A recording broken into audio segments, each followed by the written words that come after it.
You already know they left. You've known for weeks. So why does your mind keep running the same film of them every night in the dark on a loop you never asked to play?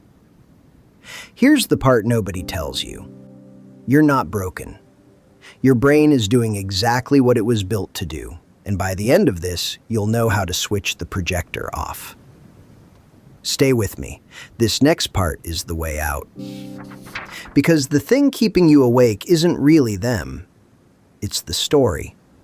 An unfinished story. And in 1927, a psychologist noticed the exact reason an unfinished story digs into the brain deeper than a finished one ever could. She found it by accident, just watching waiters carry lunch orders across a cafe. I'll tell you her name and what she proved before we're done. And one more thing to hold on to. The person you're missing right now may never have existed. I'll come back for that one too. Keep both of those in your pocket. A waiter with a tray, an order nobody paid for yet. First, the pain itself. People love to say heartbreak is all in your head. They're right, just not the way they mean it. In 2003, researchers at UCLA slid volunteers into a brain scanner and started a simple game of catch. 3 players, 1 ball, tossed back and forth on a screen. Then 2 of the players quietly stopped throwing to the third. That was the whole experiment. No insults, no shouting, just left out. And the scan lit up in the same region that flares when you burn your hand on a stove. The researchers even named the culprit, a strip of tissue called the anterior cingulate cortex, the brain's built-in alarm for damage. So heartbreak isn't like pain. To your brain, it is pain. Same wiring, same alarm bell. But here's what that study can't explain. The game ended in minutes. So why, weeks after someone walks out, does the alarm keep ringing when nothing new has happened?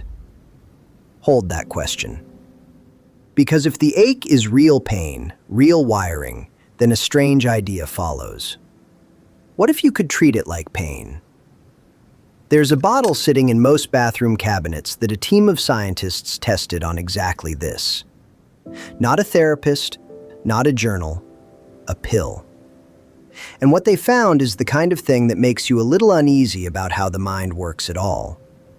Because it suggests heartbreak and a headache might not live as far apart as we like to believe. In 2010, another team ran a study you'd never expect to work. Every day, for 3 weeks, one group swallowed a standard dose of acetaminophen, the plain painkiller inside Tylenol. The other group got a sugar pill and didn't know the difference. Then, day by day, the researchers measured how much their feelings got hurt. And the acetaminophen group hurt less. A headache tablet, quietly turning down social pain. Real study, real effect. But this is the trap most people fall into. Numbing the ache is not the same as closing the door. You can dull the alarm and still lie awake at 3 a.m. watching the same film. So something else is holding that reel in the projector.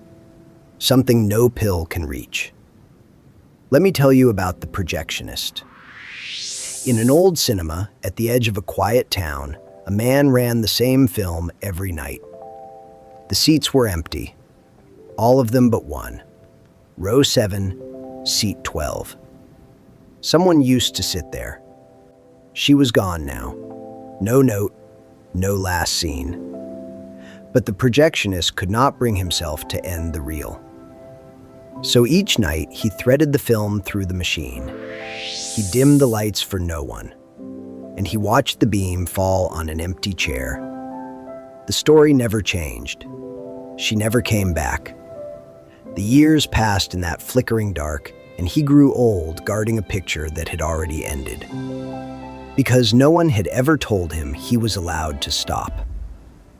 Now come back, out of the cinema, into the light, because that projectionist is doing something your brain does every single night. Her name was Bluma Zeigarnik, that psychologist from 1927.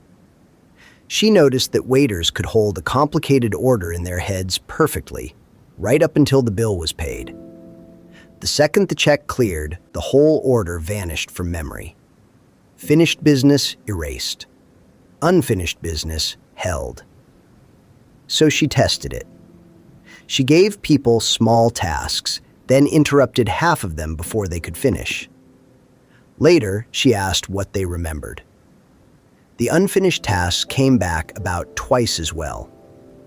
The mind clamps on to what's incomplete and refuses to file it away. That's the Zeigarnik effect. And a person who leaves without a real ending is the most unfinished task there is. Which brings me back to the promise I made you, that the person you're missing may never have existed. Because the film your mind keeps running isn't them. Not really. It's an edit. A highlight reel your brain quietly cut from the best days. The version that still texted back, still showed up, still chose you. Play it enough times and it feels more real than the real one ever did. Grief, it turns out, is a brilliant film editor. But that exact person, that flawless cut, they may have walked off set a long time ago. Maybe before the ending you're grieving even happened. You're not haunted by who left. You're haunted by the character your mind kept alive in the projector after the actor was already gone. So the exit was never forgetting them. You can't order a mind to forget. Try, and the grip only tightens. The exit is finishing the story yourself, giving the reel its last scene. Not the fantasy where they come running back through the rain. A true one. They left. It's over. And it's allowed to be over. Say that ending out loud, in plain words, as many nights as it takes, until your mind stops stamping the whole thing to be continued. Write the last frame, and let the projectionist finally reach up and switch off the lamp. That isn't giving up on them. That's the one thing the pain was begging you for the entire time. An ending it can actually close. And something quiet happens when you do. The person you actually miss, the real one, flaws and all, not the edit, gets to become a memory instead of an open wound. You stop buying tickets to a film with no new scenes left to show. The seat in row 7 goes still. The colors that used to punch you in the chest start to soften into something you can look at. And then one night, without ever deciding to, you notice the reel didn't run. You slept. Not because you stopped caring. Because the story was finally, honestly, finished. So here's the loop I'll leave open on purpose. If your mind holds one unfinished goodbye this tightly, think about what it's doing with all the others. The apology you never got. The version of yourself still running in some back room you forgot you owned. That's exactly where we're going next. Subscribe, and I'll meet you in the next reel. The one about the rooms in your head you didn't know were still lit. For now, switch this projector off. Then come find the others with me.